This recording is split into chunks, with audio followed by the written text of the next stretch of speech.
Hello friends, today in this video I will show you how to fix Windows 404 page not found error.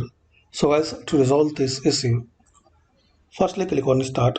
Now type here services,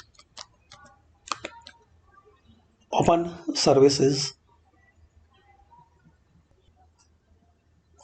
Now guys, in this list you have to find out web client.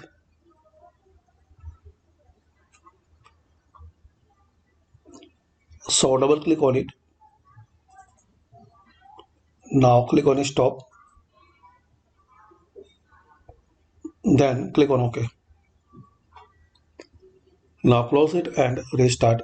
So hopefully guys, using these simple and easy steps, we can fix and resolve Windows 404 page not found error. Thanks for watching. Please comment this method work for you or not.